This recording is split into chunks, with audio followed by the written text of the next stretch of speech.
Again, we are expanding about what constitutes an avatar and why the avatars exist and how they manifest within the realm. They have, as Srila Prabhupada stated in the purports and was stated in the verses, they have some attachment to Maya, which is why one of the names for Parvati is Vaishnavi. She is, and we know that Krishna is very much attached to his devotees. So the fact that she is Vaishnavi, then the Vishnus are accepting her as an aspect of part of their work in creation and maintaining and ultimately destroying the entire cosmic universe.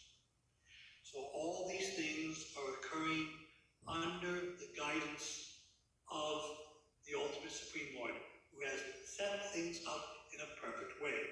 How do we know it's perfect? Because the Upanishad tells us it's perfect. It's perfect and complete.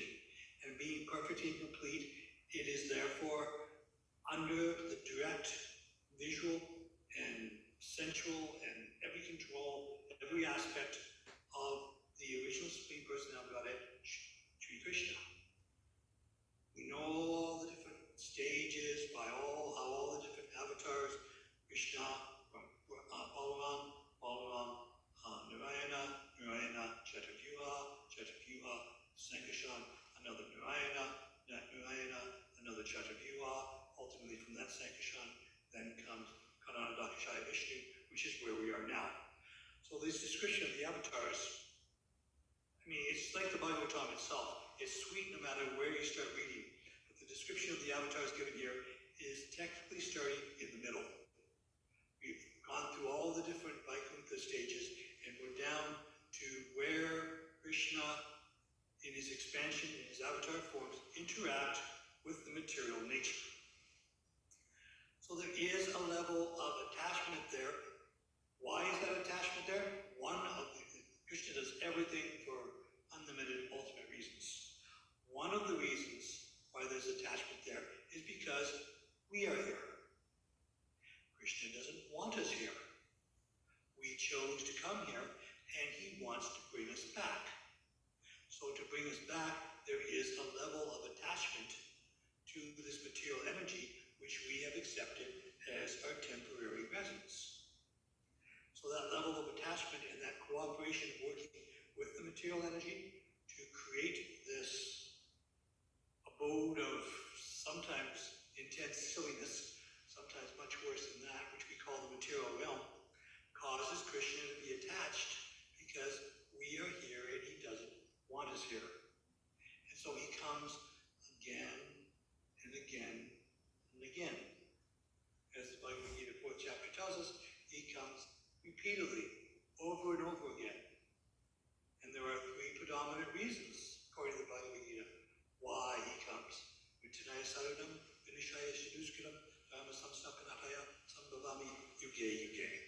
To protect the devotees, to annihilate the miscreants, and to reestablish the principles of religion. Now it's interesting how Krishna lists them, because ultimately, when he does one of the three, he's already doing the other two of the three. They're not independent things. When he protects the devotees, then he has to remove the non-devotional influence, and that happens by reestablishing religious principles. If he's removing the non-devotional influence, then he is protecting the devotees, and he is reestablishing devotional principles. And if he's establishing devotional principles, then he is protecting the devotees, and he's removing the non-devotional influence. So, in essence, there's no separation of the three, but for the sake of the presentation that Krishna was given Arjuna on the battlefield of Kurukshetra, he listed the three different aspects of his one glorious action of appearing before us again and again and again, because collectively and quite often individually, we keep forgetting again and again and again. We can just evaluate our own japa today. Were we actually there for 178 rounds of japa? 1,778 mantras. 1,728, sorry, 1,720 mantras. Were we there for every mantra? Were we perfectly forming them? No, but still, Krishna came again as the next mantra to give us another shot at us. And this is the aspect of the avatar. Keep giving us repeated opportunities again and again and again.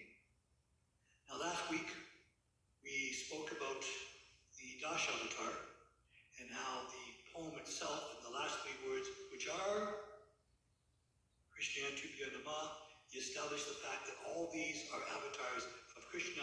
Krishna is not an avatar of Vishnu. It's clearly established in the verse itself. But then we get this confusing part, which is, well, we've got the 10 avatars, but in different places there's different avatars listed. Correct. Because that's what happens when you're dealing with the unlimited, is unlimited things happen. The unlimited cannot be limited. So to say that there are 10 avatars, boss, is putting our material concepts of categories and limitations on the Supreme Lord, which is offensive. It's not right. It's not how it works. So we're going to go to the first canto of the Bhagavatam, to the 3rd chapter, and we're going to look at some of the other avatars. And we're going to play a little game. And the game is, there are six types of avatars. There's the Purusha avatar, the Guna avatar, the Lila avatar, the Manvantara avatar, the Shaktavesh avatar. I'm always missing one. Anyways, they're all there. And we're going to play a little game to decide which type of avatar this avatar is. And I'm going to give you a cheat note right now. The fact that every avatar is doing something, they have a Leela. So in a broad sense, every avatar is indeed a Leela avatar. But we're not going to let you take the easy way out. We want something a little more concise. And ultimately, because everything is ultimately a Leela avatar, there's no wrong answer. All right, let's start with Canto 1, Chapter 3, Text 1. Sutta Goswami. Again, Sutta Goswami is speaking. If Sutta Goswami is speaking, who is he speaking to? The assembled sages at Naimisharanya, which, did they do a Naimisharanya paragraph? I don't know. They're in the middle of Kurukshetra Padagram right now in India. I don't know if they did, but anyways. So Sutta Goswami is speaking to the sages at Naimisharanya. They all originally gathered to hear his father speak. Then Balaram appeared on the assembly, and Ramahasana Sutra did not give him due respect. Therefore, Balaram, the first of the avatars, pulled out this amazing piece of kusha grass and struck him dead. Because the other sages were amazed and said, well, we gave him the benediction that he was going to live for a long time, but we don't want to take away from your marvelous activity of killing him with a blade of kusha grass. So his son, Sutta Goswami, was set up in his stead as the speakers to the sages at Naimisharanya. So Sutta Goswami, basically with the direct blessings of the Lord, is now conversing and discussing with these sages.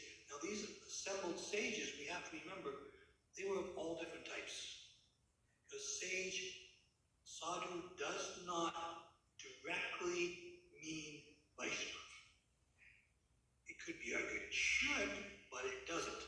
So there were Brahmamadis, there were Mayavadis, there were Shivites, there were yogis, there were karma yogis, there were Shankya yogis. It was all manner of people gathered at this influence. And they all wanted to know the ultimate highest truth.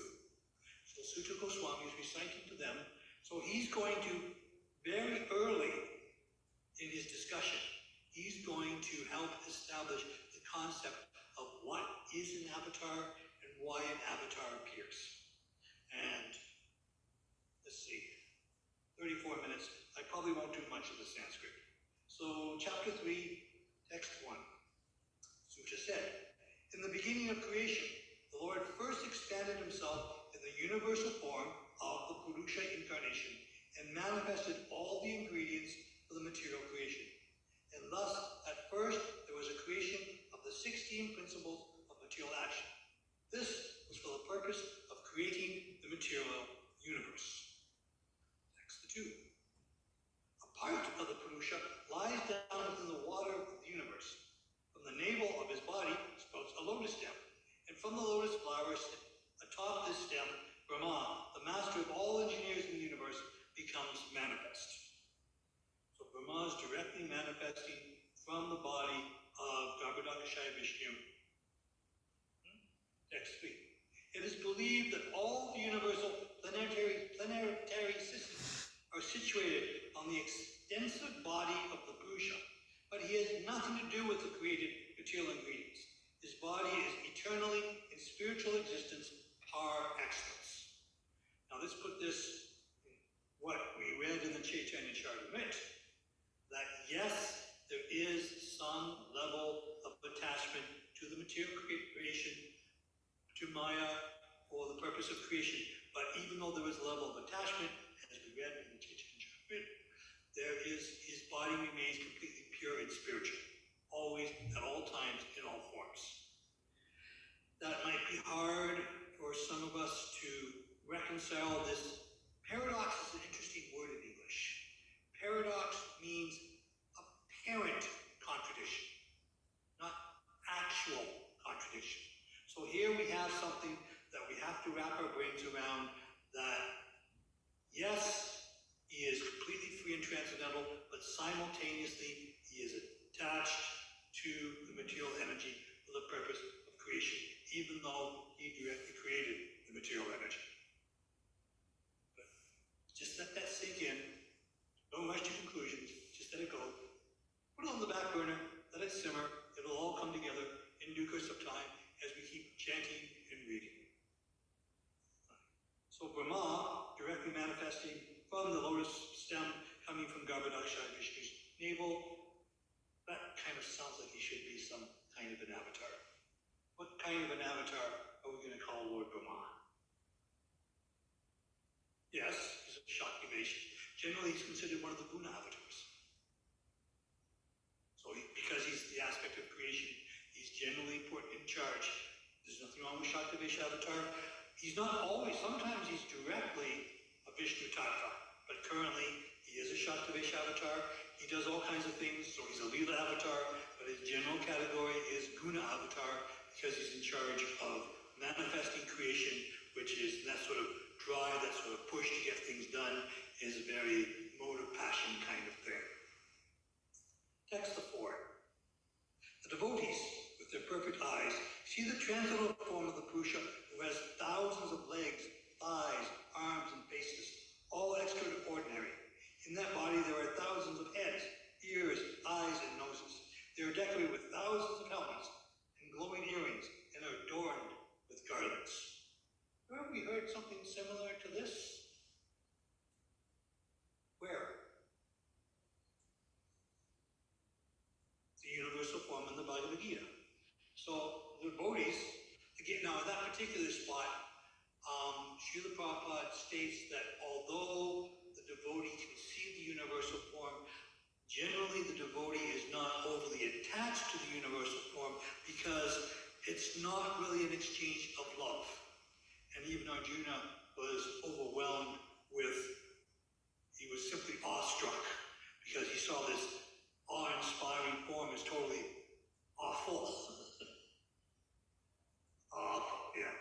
So, but yeah, these things are there, they're real, and they can exist, but we don't want them to the extent that they interfere with our reawakening our love for the divine couple. Text 5. This form, the second manifestation of the Purusha, is the source and indestructible seed of the multifarious incarnations within the universe. From the particles and portions of this form, different living beings, like the demigods, men, and others, are created. The form we're talking about is the universal form manifesting from Garbhodakashaya Vishnu. So, again, someone might, well, it just says in your book there that the Vishnu is clearly the source of Krishna? And the answer to that is, you haven't read the whole book. You are cherry-picking concepts out of context to support your philosophy. And when push comes to shove, I don't have a philosophy on this. The Acharyas have a philosophy on this, and I am accepting them over you because they have a long line connected with Krishna, and you have not much to work with. This is a very long purport, and I highly encourage at your own time to read the purport to 135. There's a lot of pertinent information there, especially since we'll be dealing with avatars for a while. Text 6. First of all, in the beginning of Krishna, there were 4 unmarried sons of Brahma, the Kumaras, who being situated in a vow of celibacy, underwent severe austerities for realization of the absolute truth. So we have the 4 Kumaras. So what type of avatar are we dealing with here?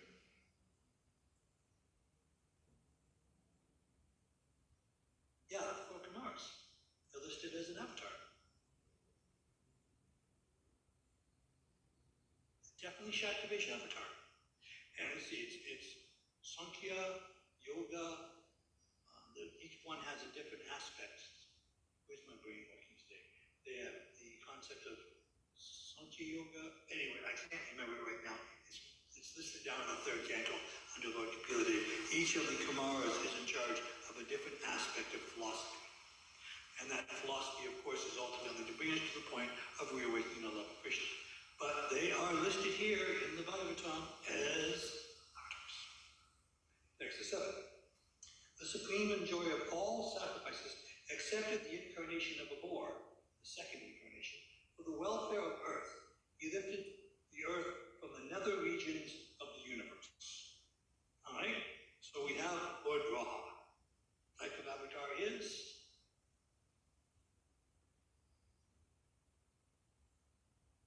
Yeah, he's primarily a lead avatar. Primarily.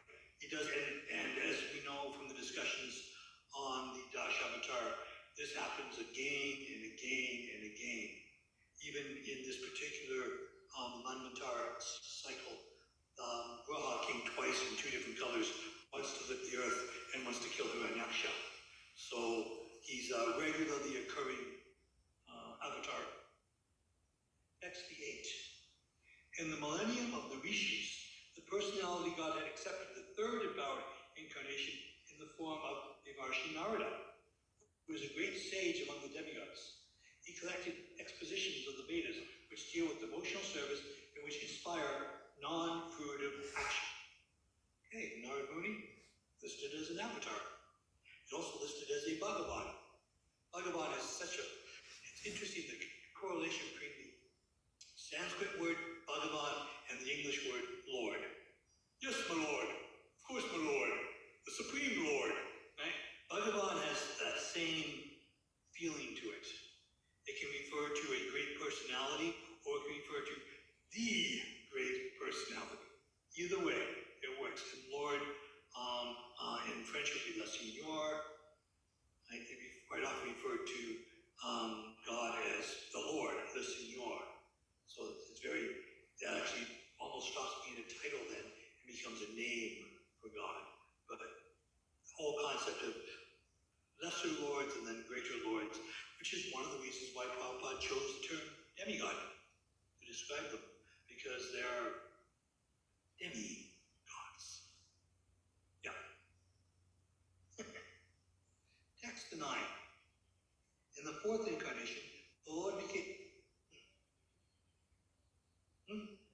He's a Shaktivesha avatar, but he's also a Leela avatar. He shows up in every Leela. Right? And he shows up in every Leela. He pushed Kamsa to the point where he was killing more people to try and speed up Krishna's appearance. He witnesses many of Krishna's Vrindavan Leela, but from a distance. He doesn't actually partake in them, but he witnesses. And he was there in Dwarka, when Jagannath Baladev and Subhadra became Jagannath Baladev and Subhadra, he witnessed that event. So he's a great assister.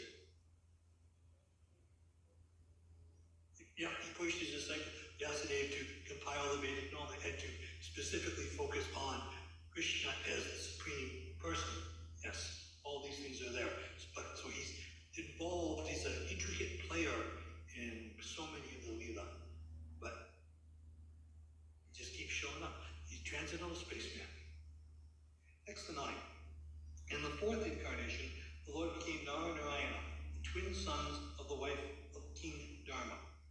Thus he undertook severe exemplary penances to control the senses. So there's 2 people, Nara and Narayana. They're usually referred to as one person. And they are expansions of Krishna and Arjuna. So one, Narayana Rishi. Nara is, of course, going to be Arjuna. So he's going to be a Shaptavish avatar. And Narayana Rishi is going to be a direct expansion. So he's going to be Vishnu Tattva. So it's a very interesting, and we don't get an awful lot of information about them from Srila Prabhupada's books. You know, if you delve and start looking for information, be cautious, because there's a lot of people who say a lot of stuff which isn't necessarily in the Parampara. So if you want to investigate them, just be cautious and take every piece of information you want with a pound of salt.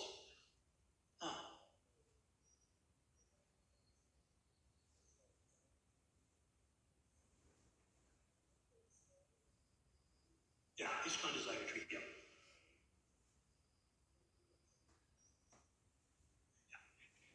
Yeah, it's what Wikipedia turned into.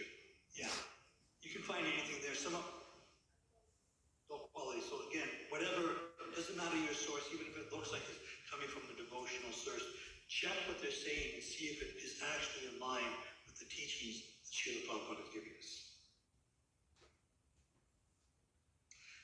Next, the 10th. The 5th incarnation, named the Lord Kapila, is the foremost among perfected beings. He gave an exposition of the creative elements in metaphysics to Asuri Brahmana. For the course of time, this knowledge had been lost. So Lord Kapila, again, is re-establishing Sankhya philosophy. As devotional Sankhya philosophy, as Srila Prabhupada mentioned, several centuries later, there was a bogus Kapila who called himself Kapila, who put forth what he called Sankhya philosophy, which we can safely say, under the guidance of Srila Prabhupada, was utter rubbish. Just rubbish.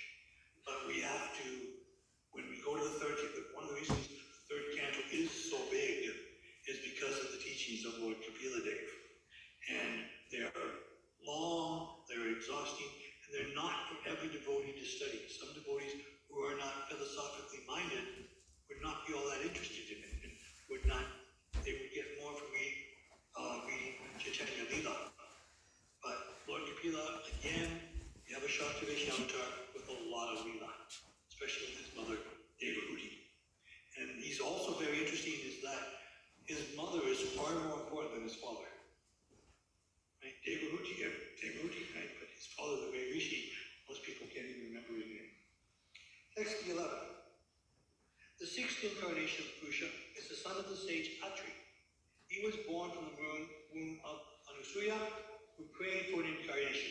He spoke of the subject matters to Alarka, Prahlad, and others, Yadu, Uranya, Haya, etc. So we're talking about Dattatreya Muni, who is remarkable in having 3 heads and 6 arms. But that's because his father prayed to Jagannath for a son, and as he prayed to Jagannath, Brahma, Vishnu, and Shiva all appeared, all maintaining that they could be referred to as Jagannath. So you want a son like Jagannath, this is not going to be an ordinary birth. Next 12. The 7th incarnation was Yagya, the son of Prajapati Uchi, and his wife Kuti. He controlled the period during the change from Swayambhuva Manu that was assisted by demigods such as his son Yama. And of course, Yama's sister is Yamuna. Next 13. Okay, so here we have Yagya is generally looked upon as being Vishnu Tattva. But again, here in this discussion of the verse, we're talking about what he did, which was Lila. Text 13. The eighth incarnation was King Vishava, the son of Nabi, and his wife Merudevi. In this incarnation, the Lord showed the path of perfection, which is followed by those who have fully controlled their senses and who are honored by all orders of life. Now, this is a really important verse to put forward here because many of the audience that Susita Goswami is speaking to really looked up to Rishabhadev as the example of renunciation. He had, and again, looking at a Shakti Vaishnavatar with some intense Leela, and again, you can get in to read to him his homework and understand how his progeny, those who followed him, because one of his sons was Mahabharata, who ultimately got attached to the deer and ultimately had to take birth as Jadbari. But all these things, the avatar has, any avatar is going to have things which go well beyond what seems to be their immediate surroundings. That's the 14th. O Brahmanas, in the ninth incarnation, the Lord, prayed for by sages, accepted the body of the king Prithu, who cultivated the land to yield various produces. And for that reason, the earth was beautified and attractive. Prithu Maharaj, fourth canto. So a lot of this is foreshadowing things that are going to come up later anyways. But Prithu Maharaj in the east, he and his wife Archie, yes. They were born in most miraculous circumstances. Very, very amazing the things that he performed. But again, it was all for the glorification of the Supreme Lord. He was originally created because there was no one to rule the earth. So they took the body of his slain father and churned it. And the two personalities appeared, brother and sister, husband and wife, and they carried on re-establishing the principles of religion. Making it Leela, but he is not Vishnu Tattva. Text 15. When there was a complete inauguration in the period of Chakshushamanu, and the whole world was deep within water, the Lord accepted the form of the fish and protected Vishnuspatu Manu, keeping him up on the boat. Now, the interesting thing here is they're in a different order than given in the Dashavatar, because Matsya is now listed after Graha. That's fine, because we're not so retentive that we have to stick with this is the order. No, we're discussing things from a philosophical point of view to establish the ultimate reality. And sometimes that means that chronology is not our main goal. Our main goal is establishing the essence of the Supreme Lord. And Matsya, clearly not a Shakti Vaishnavatar. And there's a lot of Leela involved, but he is Vishnu Tattva. Next, 16. The 11th incarnation, we're already at the 11th incarnation. The 11th incarnation of the Lord took the form of a tortoise, whose shell served as a pivot for Mandara Chala Hill, which was being used with a churning rod by the atheists and theists of the universe. If you're going to appear as a tortoise, you're probably not Shakti Vaishnavatar. And again, there's a lot of Leela involved here. Text is 17. In the 12th incarnation, the Lord appeared as Dhanvantari, and in the 13th, he allured the atheists by the charming beauty of a woman and gave nectar to the demigods to drink. Both of these avatars that are listed in text 17 only occurred because Korma was there for the churning. So there's a direct cause and effect. Yeah. See, confirmed. So there's a direct cause and effect happening there. But Dhanvantari, if I'm not mistaken, is Vishnu Tattva. I could be wrong on that one. But Mohini Morti is clearly Vishnu Tattva. Now, Now we have to take a few seconds for a sidestep on Mohini Morty. There is a deity in India which claims to be Hari, which claims to be what happened when Lord Shiva and Mohini Morty copulated and created offspring. Very entertaining story, but it is refuted in the Srimad Bhagavatam itself.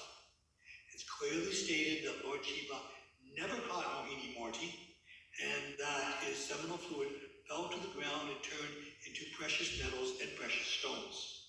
So there was no offspring created by any union that didn't happen between Lord Shiva and Mohini Morty. Yes?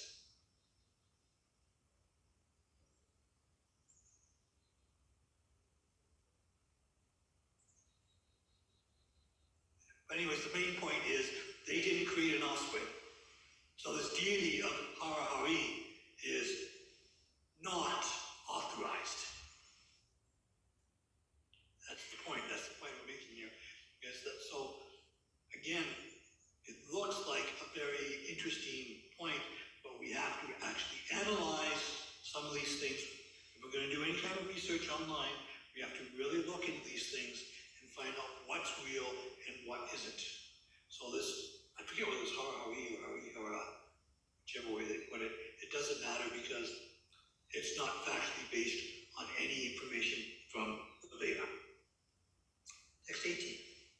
The 14th incarnation, the Lord appears as Nrsimha, Saturday, Kijai, and bifurcated the strong body of the atheist Hiranyakashipu with his nails, just as a carpenter pierces cane. Now, interesting, because you generally, thanks to Krishna, when we think about bifurcated, we think about Bakasura, and how Krishna bifurcated his beak, broke his beak into two. Here, rather than just tearing out his guts, the indication with bifurcated is that his body was literally ripped in half. So it wasn't just there with his intestines pulled out, it was torn apart, completely bifurcated. And you hear in this verse, when Jayadeva Goswami wrote, he described Hiranyakashipu as like a wasp, and how he could crush a wasp with your fingers. Here is a carpenter piercing cane. So we think about especially throughout much of Asia, when support structures are needed and things are needed for people to climb up to build buildings, they make it with bamboo. Bamboo is cane, and it's amazingly strong and resilient, but it's also easily split apart with not that much effort. So it was not a lot of effort for Nrsimhadev to rip apart Hiranyakashipu. Now, this is clearly a legal avatar, they're all legal avatars, but he's directly Vishnu Tattva. Text the 19th.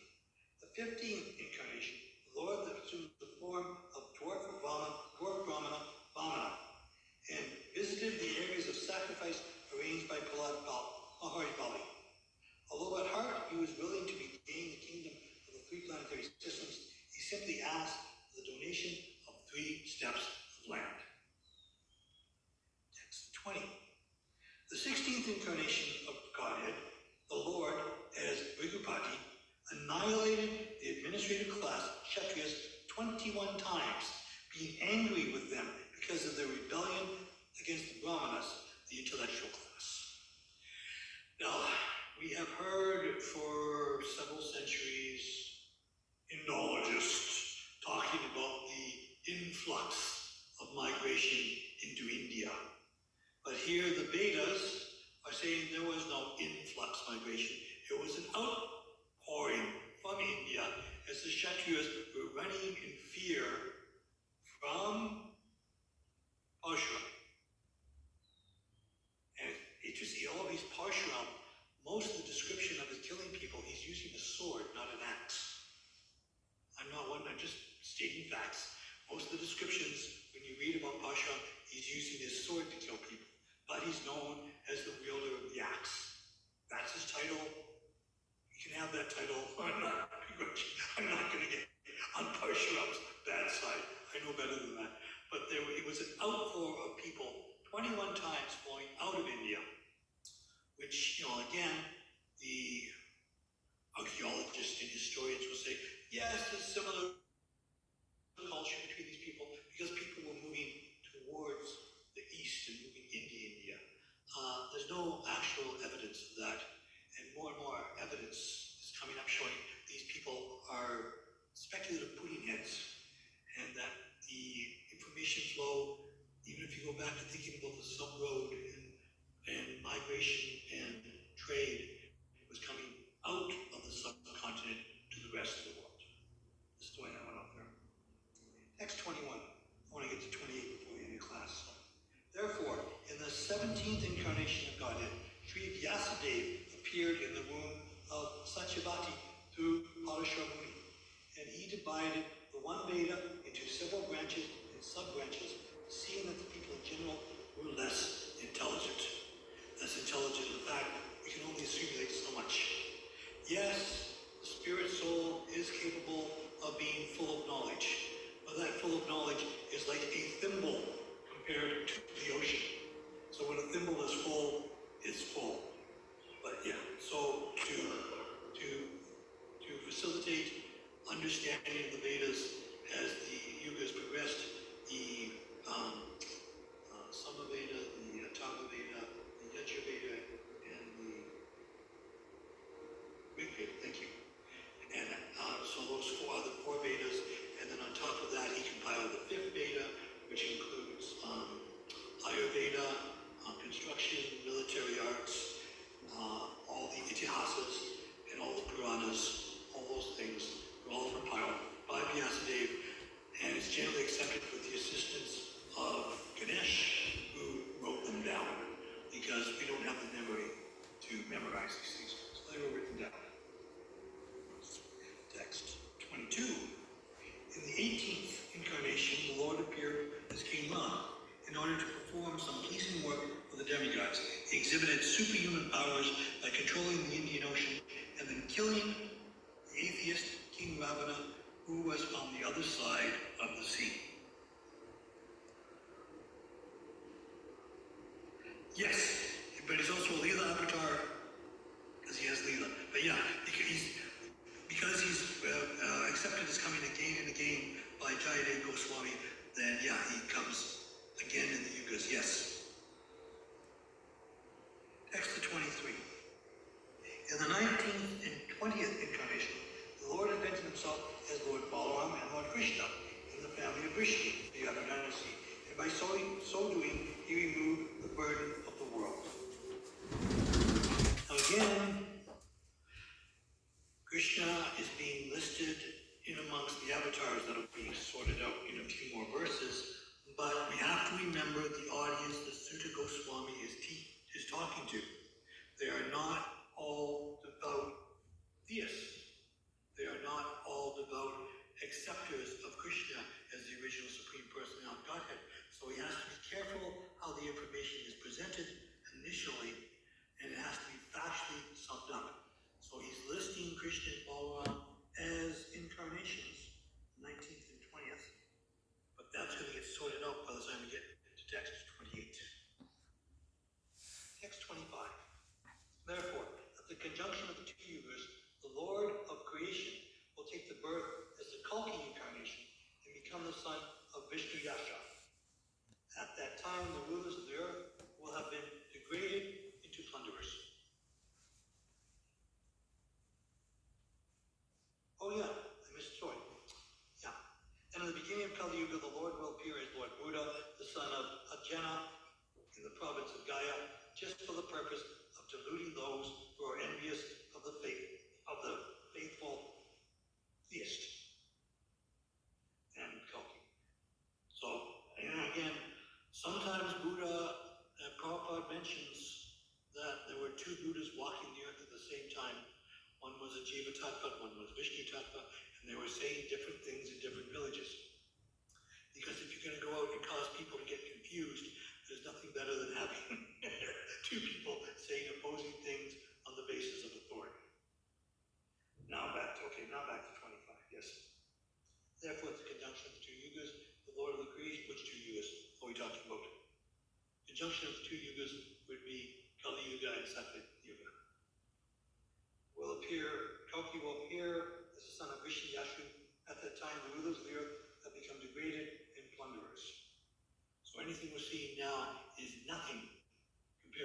to see in about 427,000 years. This is just a warm-up. Text 26. O Brahma, the incarnations of the Lord are innumerable, like the rivulets flowing from the exhaustible sources of water. There's only 10 avatars. No, there's not only 10 avatars. Those are the 10. We just passed 20. And now we're just saying that they are unlimited and innumerable. So there is no limit. So the philosophy, yes, these are important avatars, these 10. They're listed, they come again and again in a bit of a regular cycle, but there's so much more. So we can't let ourselves be constricted and restricted. Text 27. All the rishis, manus, demigods, and descendants of Manu, who are especially powerful, are plenary portions or portions of the plenary portions of the Lord. This also includes the Pujaris. So there's a lot of different people in a lot of different forms who can be accepted as avatar. The avatar is meant to reawaken our love for Krishna. So anyone who is doing that on a factual basis, based on actual scriptural injunctions, can be accepted as some aspect. But their personality, their behavior has to be up to the task. They can't be just show bottles. They have to actually live the life. Now, text 28, one of my favorite verses. Ita chansa kalapumsa krishnastu bhagavan swayam indrayi vakulam lokam vridiyanti yuge yuge. All the above mentioned incarnations are either plenary portions or portions of the plenary portions of the Lord. But Lord Sri Krishna is the original person of Godhead. All of them appear on planets whenever there is disturbance created by the atheists. The Lord incarnates to protect the theists. So we have the echoing of the 4th chapter of the Bhagavad Gita. But more important, even though Krishna and Balaram were listed as 19, 20 in the incarnations, now at the end of the thing, they're being pulled as separate, as above and beyond the aspect of incarnations. The source of all incarnations, the aspect by which everything else is coming into being. So all the other information about all the different forms of avatars are important. But if for some reason I have tiny little intelligence and I can't sort it out, it becomes an impediment. So we have to read and study these books, and yes, we have to understand them. But in the same way, we have to realize, am I getting hooked up on minute little details, or is this absorption in trying to understand actually awakening my love for Krishna? Because the Srimad Bhagavatam is an avatar, definitely not Shakti-based avatar. The Chaitanya caritamrta is an avatar. The Bhagavad Gita is an avatar. The direct words of Krishna. All these things are there. So am I using this knowledge of the avatar to try and increase my understanding, appreciation, and love of Krishna? Or am I just gaining a lot of knowledge so I can show off? Or is my poor tiny little brain being overwhelmed so I can't comprehend? That's when sadhu sangha becomes important. On the advice and the assistance of the demigods. I just want to go back to one verse, one particular aspect of verse 28, where Indrayi Vakalam Lokam. Indra, i.e., the enemies of Indra, Vakulam, disturbed, Lokam, all the planets. So in 1.3.28, Krishna's 2 Bhagavans, here specifically the reason for his appearance is to destroy the enemies of Indra. It's a very interesting way of phrasing it, because the ultimate enemies of Indra, besides occasionally being Indra himself, but it's true of all of us, we can all be our own worst enemy. But the enemies of Indra are attempting to demolish Dharma. They don't want Dharma to occur.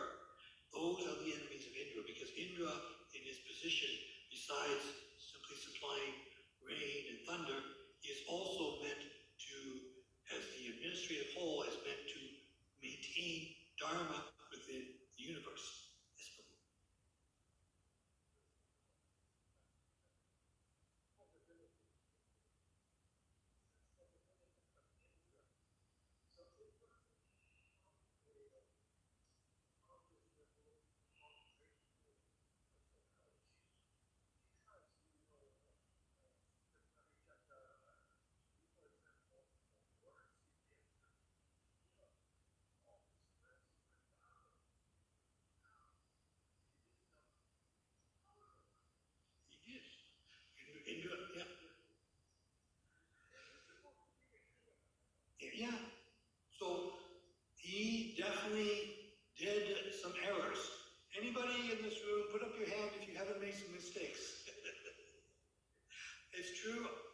one of those facts is the fact going to help me remember Krishna. But yeah, just like in the end of the Brahma Samhita, we actually learn Lord Brahma's name.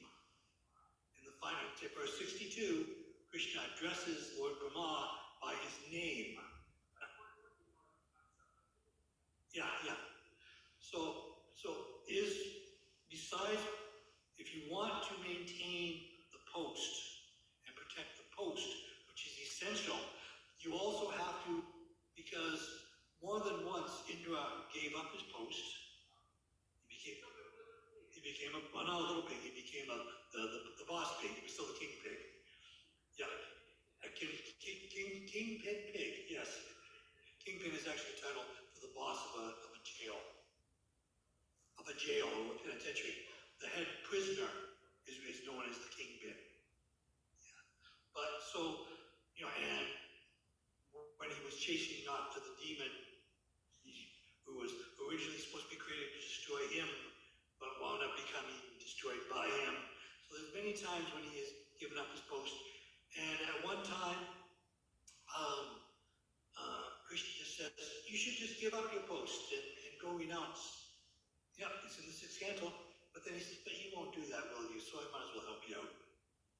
So again, he's helping him out both because even through his errors, he's still a devotee. But more important is maintaining the post. And we learned, maybe 20 of his greatest mistakes? And he's been around for how many million years? So there's a very good chance that his positives, we can't say this for certain, but it seems reasonable that his positives still outnumber his boo-boos. I lost it when one of my computers crashed. I was halfway through writing a book called 108 Offenses to Make Before Mangalarti. I'm going to start it up again. I remember some of them, but it's so easy, especially if one wants to really adhere to everything given in the Manusmriti and in the Skanda Purana. It's so easy to make mistakes. And those mistakes, they can karmically snowball and become the pathway to hell. English expression, the road to hell is paved with good intentions. So, everything has to be measured, everything has to be balanced. But by maintaining the post of Indra and keeping that sacred, Krishna is maintaining the entire balance of the universe. And to maintain the post of Indra, one has to maintain the person who is occupying that post. If they're thoroughly unqualified, there is a means to remove them. But that means, although the idea would have to be presented to the Supreme Lord, and the Supreme Lord would then have to execute that activity.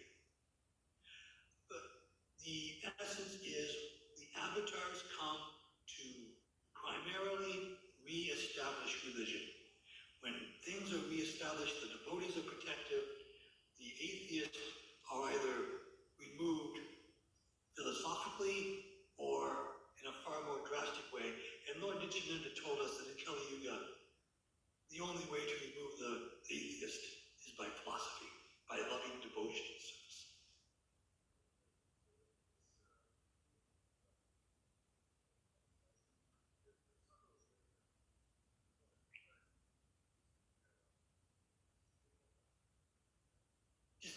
Discontent.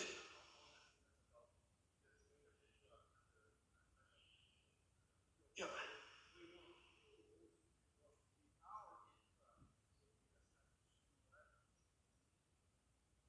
Yep. Yep. You are going to be our king. It basically is and Krishna, that doesn't necessarily meet in with Vrindavan Leela, but it recognized the fact beyond a point that Krishna was going to be their Lord and protector. And that's the point. And even later on when they all had to go to Mathura for the disappearance of Kamsa.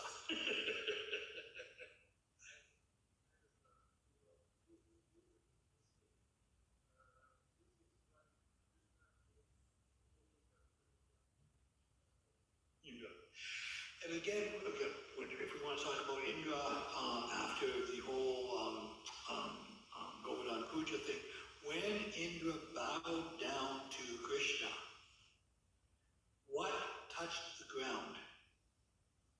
His helmet, not his head. His helmet touched the ground. Yeah. So again, he was acknowledging Krishna as his superior in the form of my job is to serve you. But unlike Maharaj Patrapparupa, who actually put his head, Maharaj Patrapparupa, Lord Chaitanya, he bowed down, he put his head factually to the ground. And Bali Maharaj, it was not his helmet, it was his head that received the foot of Vamana, not the head. So that's an important aspect, again, maintaining the post.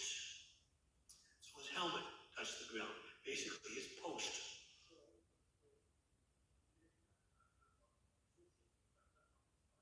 I wouldn't say it wasn't from his heart. I can't say what was going on inside his heart, but it's definitely.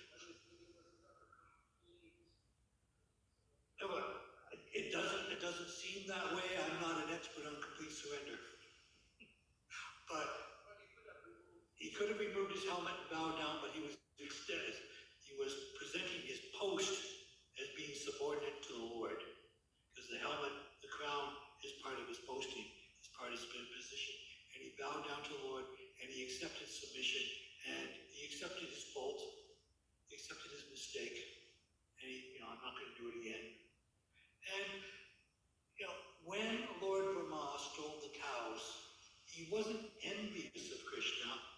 This is a boy called Krishna. Is he actually Krishna? Let's see him do something really Krishna-like. And that's what he saw. But Lord Indra didn't even have that really. He was more of the aspect that, how dare this mere mortal challenge me? So he didn't even take the time to analyze the situation. So it was a whole different. He didn't run any tests. He didn't do any of the scientific method.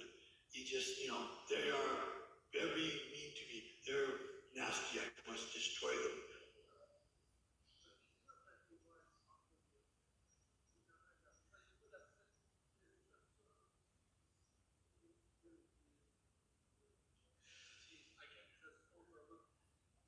And it's really.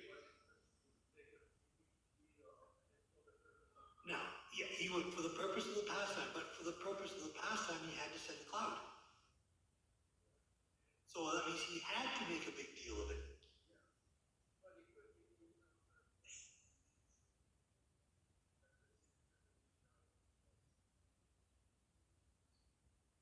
Whatever. Yeah. Yeah. In Kali Yuga, no. And none of that, but he's already been chastised for doing that once. So he's already on his guard about that one. But, yeah. Because he would care at all because the post of Indra demands subservient of all other positions. So rebellion starts in very small little bits. So here we have a rebellion against my authority. So was it an overreaction? It made the Bhagavatam and it made an important Leela, but it was important that he establish his position as dominance. That's part of being king, right? Well, there's a little city out in the middle of my kingdom and they're not paying their taxes. It's just a little city, I won't notice. And then next year you notice, oh my goodness, there's 10 little cities now not paying their taxes. And next year, oh my gosh, there's 25 little cities and 3 big cities not paying their taxes, all because I did not establish dominance, which is part of the consciousness of a Kshatriya. So as a Kshatriya, it was his dharma to intervene. The extent of the intervene could be seen as a little extreme. That would definitely be the extent because Krishna wanted something big to happen, so he could do something bigger.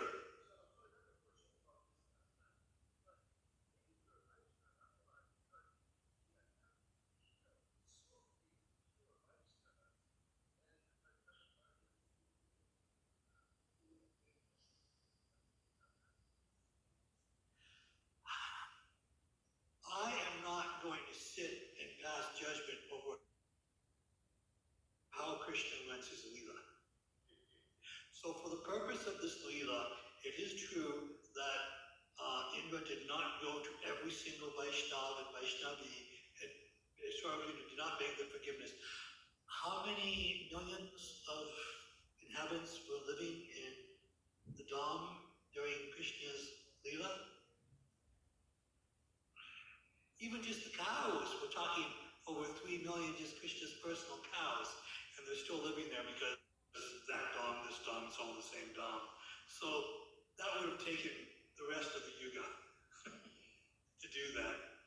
And we don't know if he actually begged forgiveness, but he did ask forgiveness for Krishna, and Krishna did absolve him, which is different than what he did with Devarsha Muni, because it was a different level of devotion. Devarsha Muni was, although he's engaged in Krishna's plan, he was not engaged in the administrative activities of the universe. Also, Devarsha Muni was a Brahmana, not a Kshatriya. So as a Kshatriya, he could not necessarily allow himself to show subservient to all his subjects. But Devarsha Muni, as a Brahmana, should have known better from the get-go and should not have done these things. So he received a personalized type of correction because Krishna deals with each individual different and personal. So even however he did with Indra, we know it was perfectly complete and correct according to the circumstance. And it did help reestablish the Dharma, and the whole pastime protected the devotees. It even protected Indra's devotion. And it showed clearly that anyone who moves against Krishna, even though he's appearing to be this small child, anyone who moves against Krishna, you're not going to get very far. So there's so many things happening on so many different levels. But it comes to, even though Krishna and Balaram are listed as avatars, they are not avatars. And that one class, as I mentioned last week, during the initiation, the one devotee who is Lord Chaitanya, he is the most magnificent avatar, not an avatar. Even though the book says he was an avatar, we had to understand beyond that. He is the source of avatars. Yes, he has descended and appeared, but not like Kurma or Matsya or the Purusha avatars.